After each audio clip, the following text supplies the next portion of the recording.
Okay, Coach. Thanks for taking time out of your day. Absolutely. So, where are you originally from? I am originally from Wisconsin. I grew up in a smaller town. It's called Delafield, about partway between Madison and Milwaukee. So, I know you were a college volleyball player. When you were first a youngster, how did you get into athletics? My mom played volleyball a lot growing up, and went to the gym with her all the time when she was playing in leagues, and she coached our grade school team.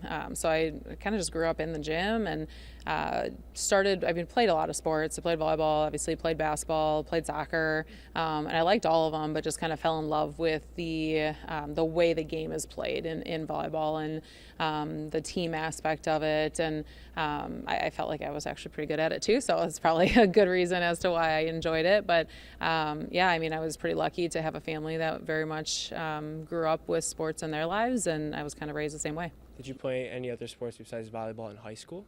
I played basketball in high school as well, 3 out of the 4 years, and loved it. I really did like it. We had a lot of success, and again, like the team nature of that too, but something about volleyball always kind of drew me to it a little bit more. Very cool. So you went to, I want to say it was Wisconsin, Milwaukee? Correct. And you were a pretty good player. I read some of your stuff in your bio.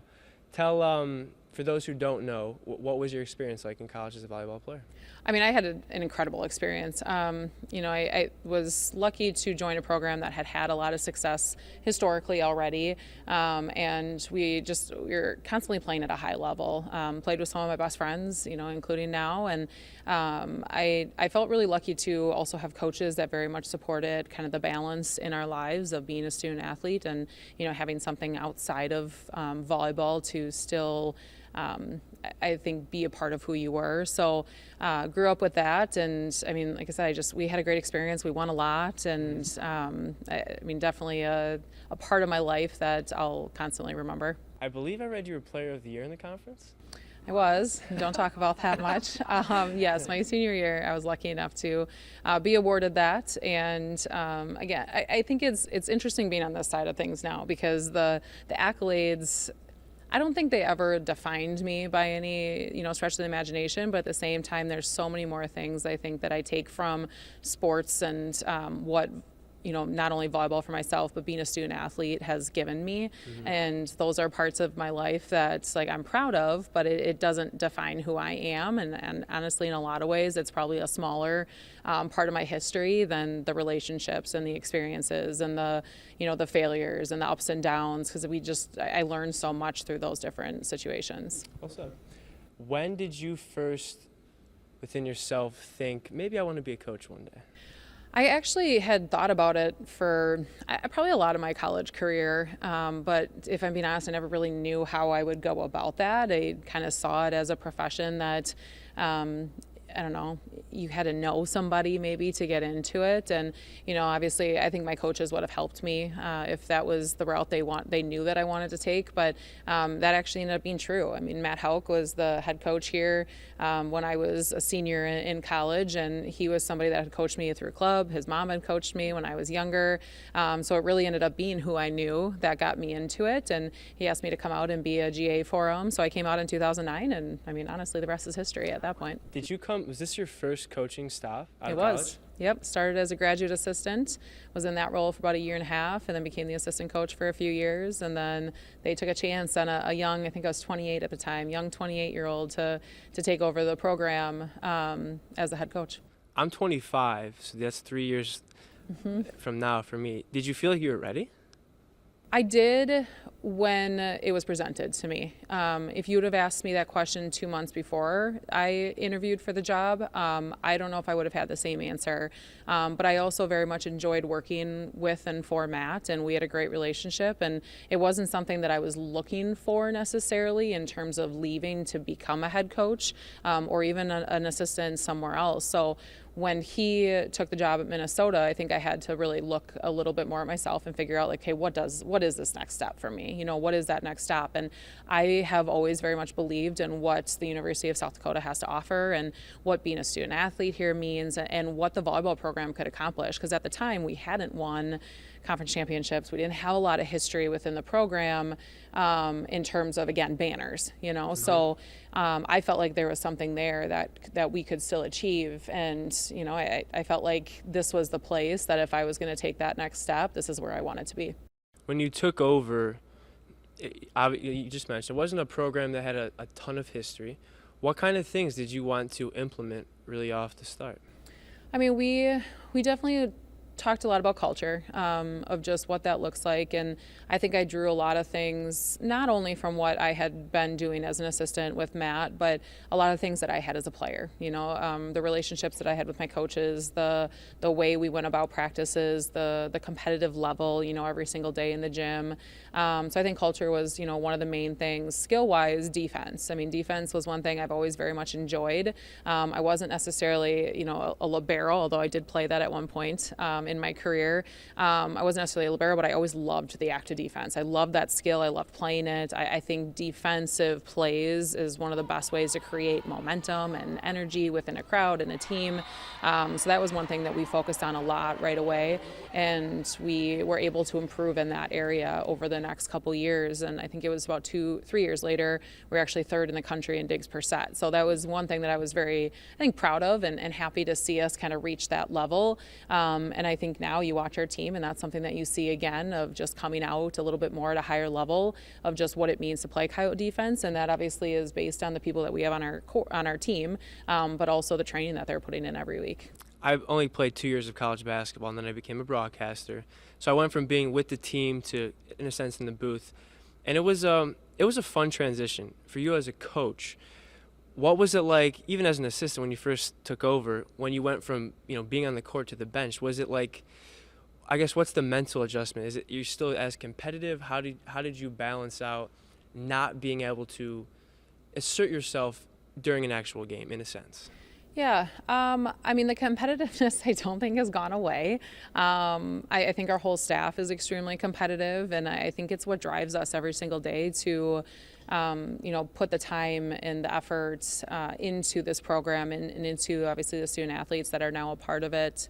I think the transition for me, I wouldn't say it was always easy. I feel like I was lucky to play for some coaches that very much taught the game, not just the skills. Yeah. So with that, I felt like I always had a pretty good understanding of why things worked or why they didn't, and how to play against different defenses and different blocking schemes. And I think even maybe athletes that at times are better, because that's what we do face when we think about the way we schedule now and some of those different competitions.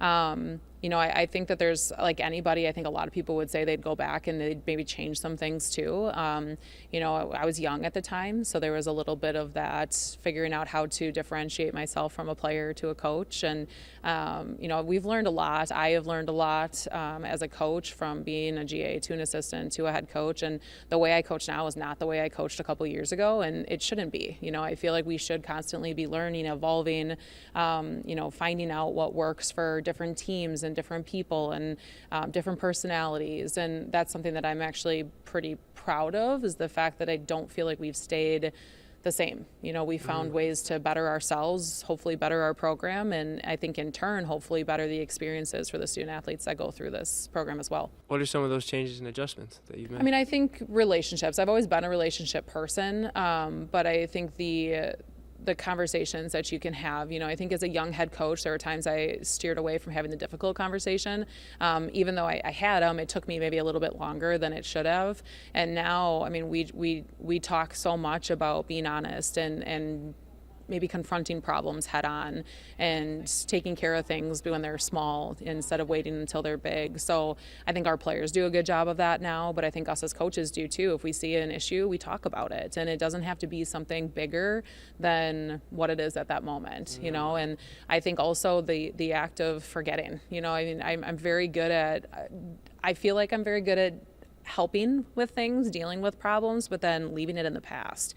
There's going to be failure. There's going to be disappointments at time. There's going to be losses, and can we learn from it and move on and get better from it? So I would say that's probably one of the biggest things. I think beyond that, teaching the skills better, understanding maybe what works for our program a little bit more, the athletes that are coming through now, and how to best put them into good situations. And some of it is changing the way we teach things, and I think it's evolving to the people around us, and hopefully making the people around us better as well. Act of forgetting. I'm gonna write that one down. That's a good one. So, do you remember a moment, could be your first, second year as head coach, where you saw like a corner turned, where you're like, we'll talk about what you were aiming to get to one day, but when you remember a game or a moment in practice, whenever it was, where something clicked and you're like, okay, like I can do this, like this is I can get to a place one day with this program? I don't know if there was necessarily a game or a moment. I just very much, after that first year of being a head coach, felt like this is right where I was supposed to be, and even though we didn't win a championship that year, although we were pretty close, had played pretty well, I should say our second year, we're pretty close to a championship, but I just felt like there was growth, there was progress, there was a part of me that just felt like, again, I was doing what I was supposed to do. I did have twin boys that first year of being a head coach, and not what I would probably recommend to people. It made it very difficult, but I think in some ways it forced me to trust what I felt was right. It forced me to trust my gut. I didn't have the time or the energy in some situations to overthink things or overanalyze. I had to just see what was in front of us, make maybe some snap decisions at times, and I think it was good for everybody. It was a transition year, and we worked through problems and we worked through successes, and we saw kind of the growth. And I think just every year since then, I think we've just taken different steps forward. Whether it's on the court, whether it's in the classroom, whether it's within the team and the relationships and the culture, and those things are ever changing. And I can't say that they've always been perfect. I think we've had setbacks, and we've had situations that have arisen that maybe was against what we would have liked to see, but that's what this is. It's having success, it's failing, it's learning, it's growing some more, it's challenging each other. And I feel like we've done that, I think, every year. And again, I just look back and I just think like this was the right decision, to take a chance of being a head coach, even though I didn't know what I was doing at the time. And, for them to take a chance on me, it just felt like, again, this was the right place. I wanted to ask you about your family. This is my first real job out of college, and I'm still adjusting to the time management of it. Like, this is your full-time gig you have as a coach, but I believe you have a daughter now, so you have three children, you're married. How in the world do you balance all of this in your life? I don't know if my husband would answer the same way I would. I think some of it is just understanding that where you are is where you need to be. And when I'm at work, I really try hard to not get distracted by, other things. And when I'm at home, I try to leave work at work. And it's not a perfect science. Even last night, on a Sunday, I pull open my computer once the kids are asleep to try to get some work done so I can get a jump start on the week. And, that's the right thing to do. So I'm a little bit calmer on a day like today. But, I think it's, when I'm at a football game for my boys, like, it's really trying to be at the football game and enjoy it and watch what they're doing and not let my mind think back to work. When I'm at home, I really try to be at home. It's not a perfect science, and there's times that it doesn't work out. You have recruit calls, you have recruiting that I have to go to at night at times. When I'm at work, like my daughter's coming to practice today because daycare's closed, and the players will love it. It might throw me off occasionally, but I think it's good for them to see too that it doesn't have to just be volleyball. We do preach balance in our lives within our program. So for me to hopefully be able to show that at times is, I think, a benefit for them as well. We can be serious, we can work hard, but we can also have fun and make sure that we're taking care of each aspect of our life. So I don't think it's a perfect science. I don't think I'm perfect at it, but I do really try to be present, wherever I am. And I think that's how I can at least feel like I'm doing the best I can in those different situations. That's really cool.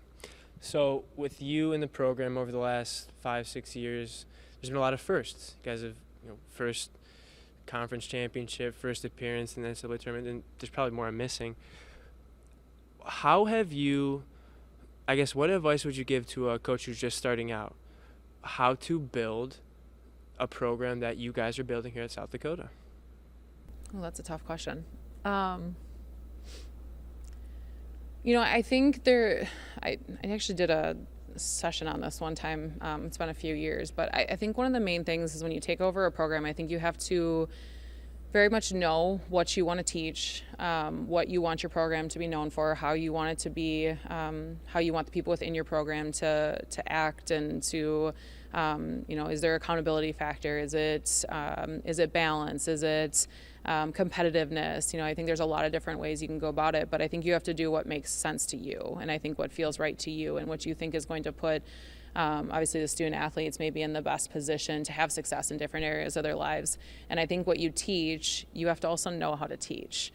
I think there's times, I think even early on, I think there were some skills that, we even said, like, I think we can probably teach this better.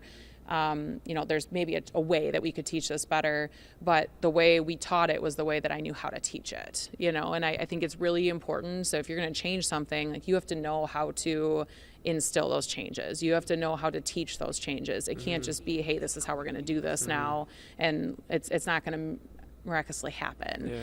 So I think some of it is you have to be very confident in, I think, what you're doing and how you're going to go about it. And again, I don't do everything the same now that I did 8.5 years ago whenever I took over, and I shouldn't be, because you're constantly learning, you're constantly growing, but at the time what I was doing was right to me at the moment, and I can look back and say, like, I don't know what I was doing there. I've said that a few times, but what I did at that moment was what I thought was right, and what I thought made the most sense. And we just keep getting a little bit better every year, and I hopefully am getting to be a better head coach every year, and our assistants are doing the same thing. Our support staff is hopefully doing the same thing, just by, again, being able to reflect on yourself, what works, what doesn't work, what do we need to change, and if we're going to change something, how, and make sure that we know how we're going to go about that and do it the right way. I remember in one of the press conferences I got to go to of yours, I don't remember it word for word, but you had kind of like these sayings, I want to say. Is there one or two that you could share that stick out that you, like, really believe in, whether it's a quote or whatever you've instilled that comes to mind? Yeah, I mean, I think one of the main things that we talk about is within our program is culture of success. And, I think it's become a little bit of a different meaning to our program than when we first started. I instilled it right away when I took over as head coach. And at the time, I think it meant something different because we hadn't had that success yet. So some of it was we had to believe that we were good enough. We had to believe that we could be at the top, even though we didn't have proof that we had been there yet. We didn't have those feelings. We didn't have those moments to rely on. Whereas now, and that's just in the volleyball world, but I think for us, it also it also goes into being the best version of yourself in the classroom, maybe as a friend, as a teammate, as a daughter, however that may look. And I think now when we look at culture of success, I think we expect to have success because we know that we're putting in the work daily to put ourselves in that position. Doesn't mean we're going to step out on the floor and win just because we're out there, but we know that we've prepared ourselves the best that we can be, and we know that when we're on the floor, we're going to give everything so that success happens. Success is earned, so I think that's one, but same thing again, you earn that in the classroom, you earn that as a teammate, you earn that as a friend, as a daughter, as a girlfriend, sister, however it is, and I think that's one of the things that we talk about a lot. The thing that I say a lot, and I think our players get it, they buy into it, but I'm sure they get sick of me saying it sometimes, is just trusting the process, understanding that the way we are right now is not going to be what we look like in 2 weeks or a month, and definitely not at the end of the season. So if we're being the best version of ourselves every single day, we're going to improve. We're going to be better, each week, each month, each match, to put ourselves in a position to be the best team that we can be at the end of the season. And even though, as competitors, it's hard because you want to win every single match, a match that maybe we lose at the beginning of the season or even in the middle of the season isn't going to define the end of our season. It's going to make us the best team. And really for us in our conference, we need to be the best team we can be at the conference tournament for us to get that bid to the NCAA tournament. So every win, every loss, every practice, both a successful one and maybe one that we struggle in, is going to lead us to hopefully being the best team that we can be at that conference tournament. So trusting the process is definitely a phrase that I use a lot. And we do talk about competing a lot, is just what does that mean to compete? What does that look like?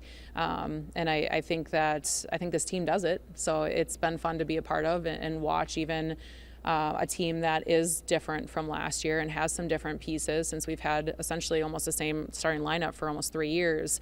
I think people thought this was going to be a rebuilding year, but we have people that just have bought into being a little bit better every single day, and we're already so different than the way we started in preseason, and that's right where we want to be then, and that's what's fun for us as coaches to see that, and now to buy into doing that throughout the conference season so that we are, again, the best we can be in the conference tournament. This year, you guys, as you just mentioned, you had a kind of a core, and some of that core left. What did you expect coming into this year? I very much still expected success. I still expected that we were going to be able to find ways to win in some tough situations. But I thought we would have maybe some more growing pains through it too. Some of the adjustments and maybe some losses through there. Not that I didn't think we could be 11-1. I just thought there may have been a few more learning moments for us in losses that we were going to have to get better from. But what's been fun about this year is we've been able to learn through wins. We've still struggled in some of those wins. We've still had games that we have maybe got blown out in. I'm thinking Northern Colorado in our second set. And I think a lot of people felt like this team would maybe back off in that moment. But because they are trusting the process and because they are trusting that idea of learning as we go and getting better with, maybe each game or each match, I just feel like we've been able to learn while winning, and I think that's a really good thing so far. Hopefully that continues, but going into this conference tournament or this conference weekend, I know it's going to be difficult, but I think the team has very much bought into some of those ideas of again, learning, growing, getting better, and trusting each other, but then leaning on the people that are maybe having more success in those certain matches to carry us through. Usually hear about learning through failure, so that's different to hear that. What was that first game like with Louisville, with that crowd and that atmosphere? It was incredible. I think one of the main things that we noticed was the student section. They came here, a lot of them started showing up about an hour and 10 minutes before the game even started. It was an incredible group. They were engaged, they were a part of things, and them, along with obviously the rest of our loyal fans, definitely made for a great atmosphere. We knew that Louisville was going to be tough. And I think it would be tough for us to win that match, obviously, at that point. But our team was ready for it, and they were up for the challenge. And I think what was cool about it is we saw ourselves actually have a lot of success in moments of the game. Yeah. We just couldn't sustain it long enough to be able to put ourselves in a position to win. But Louisville's a really good team. We've seen them consistently knock off other teams and play some really, really high-level volleyball just like they did here. So for us to be able to see, hey, these are things that we can do, that this is how we maybe had success in certain moments against a team like that, I actually think in some ways it gave us some confidence moving on throughout the season of the fact that we can compete with the best still. They were Final Four team the year before, right? They sure were. That's cool to see a team like that in this gym. That's very cool. Absolutely. So you guys are 11-1, 11 straight wins. You just beat South Florida, you beat West Virginia. I wanted to ask you about Missouri because you guys have played them the last couple of years, played them in the NCAA tournament, and you guys beat them. What was that? Did that feel like a stepping stone at all to you and this team? What's interesting at least for myself, and I think this team, is we've put ourselves in a position where we have always believed we can win those matches, and we believe that we belong there. So although it's a great win for us, it's a big win for us, it's still a win that we felt like probably even should have come earlier. And I don't want to take anything away from them because they've played some really good volleyball as well, but that's a match that we actually really wanted back. That's a match that we felt like we had maybe let slip from us in the past couple of years. So to be able to have them here at home, I think our team was ready. Our team was ready to play a team like that. They were ready to be challenged. And I think, again, it was a big win, but it was a win that I felt like it was coming. Yeah, big win. That's cool. So you're 11-1. You start Thursday conference play? Yes. Right? Okay. It's probably hard to critique your team. Maybe it's not. What would you like to see them continue to improve upon and build upon? As a coach, there's so many things you could talk about. I think for me, it's a consistency factor. It's finding ways to play at our highest level throughout the match, and maybe not in some spurts. We have a couple of things that we feel like we need to get better at. I think even serve and pass, like, it can come in waves. We can be really good passers, and then we can struggle for a while. Serving, we have the ability to get people out of system, and then there's times that we start to miss our zones, pretty frequently. So, I think a lot of it just comes down to playing the game at the highest level that we can within each of those specific skills. And because of the fact that our team is buying into trusting the process, we've seen ourselves get better in a lot of those areas throughout, and now it's just a different challenge of being able to do it in conference play against, obviously, some different opponents that maybe even know us better just because we do play them yearly. I think beyond that, I think the execution of different situations are probably other things. Like, it's not necessarily, to me, the skills. It's sometimes more of the situations, of like, hey, that doesn't work in that moment. But we're still learning those things because we have people on the court right now that don't have a ton of game experience. So the more games that we play, the more opportunities that they have to learn on the court is going to be what they need in order to continue to improve. I was just talking to Lolo and Elizabeth. It's her 5th year. She's in kind of a different role because she's saying she's the oldest now. What have you seen from the leadership within the team this year? We've been so happy with how this team has, I think, interacted with each other. Two of the words that actually we used a lot this weekend, which we saw again, where I think we've been patient, but I think we've been determined. And I think having patience is actually really difficult to have, especially when you are a competitor and you're trying to win, obviously, when we are out on the court. But, understanding that we feel like we get better as matches go on because we get used to what we're seeing, whether it's tendencies, whether it's the pace of a play, whether it's what people are trying to do against us, where we feel like we have maybe a better understanding of how to slow those things down or to take advantage of things that they're trying to do against us, maybe defensively. I think this team, though, overall has very much trusted each other. I think when mistakes happen, there's accountability to it, but there's also the reassurance that we're going to get better from it, whether it's as an individual or as a team. And that's just been something that I've been really happy to see, is the two sides of it, the patience and the determination. And I think when you look at Lolo, when you look at Elizabeth, when you look at Madison, when you look at Amy, kind of that group that was returning that had a lot of game experience, I think our team has been able to rely on them. They've been able to maybe to use them more often, whether it was offensively or, Lolo has been really, really good defensively, and even serve receive wise, she takes more court and she's just confident in those ways. And I think in a lot of ways, it actually allows other people to feel more confident because they know what to expect. And they know that if they're struggling, there's somebody else on the court that can maybe take up a little bit more or take a little bit more responsibility on themselves. And that's what we've really seen from that core group. And I do think some of that is leadership. I think they're a quieter group in terms of the leadership aspect, or what some people would say is leadership, but I think they very much lead by example, and they very much are showing what it means to be consistent and showing what it means to give everything that you have in order to make success. And I think with that, we've seen our team, I think, feel confident that even through some of those failures, luckily, again, it's been through wins, but through some of those failures, that it's okay. We can get better from it, and we can come back maybe better or stronger on that next play or the next match or the next game, whatever it might be. So I think they're doing a good job of that. I think they're making people around them feel comfortable. And I think that's a really good attribute to have right now going into conference play. Last two questions for you. here in 2022. You've been a head coach for 8 years now, is it? This is year 9. This is going year on 9. year 9. Okay, Yep. going into this is year 9. When you look at where you started and where you guys are at, you're becoming a really darn good program. You guys are making waves. There's still a lot of firsts, and you guys, there's a lot more I know you want to accomplish. I'm sure there is. But do you ever find yourself, even just for I know you're such a competitor, you guys, and it shows that you're always pushing yourself, but do you ever find yourself just saying, wow, like, look at where we're at today?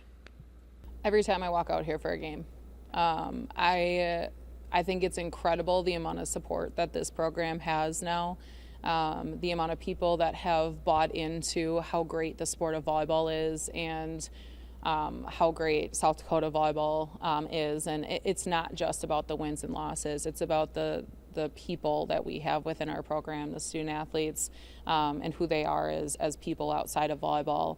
But when I walk out, that is one of my favorite things, and it is something that we constantly talk about. I mean, one, we're playing in an amazing arena. We are playing in front of a great fan base, and for me, I get to work with young women who are incredible people as well as volleyball players. So, to me, I just feel lucky. I feel lucky to be a part of something like this. And I think another time that it will probably hit me again is alumni weekend, and that happens to be this weekend. Seeing them come back and catching up with what they're doing and different stories that they have. And there's a lot of laughs usually that come with that as well. But I mean, the people have made this program what it is today. There's a lot of times I feel that way. But I do think game days are one of the main ones that it kind of hits me every time of just, this is where we're at, and this is really cool to be part of. That's very cool. All right, last question. Tough one. What one word do you think best describes who you are as a person? One word. I've got like 10 going around in my head. Can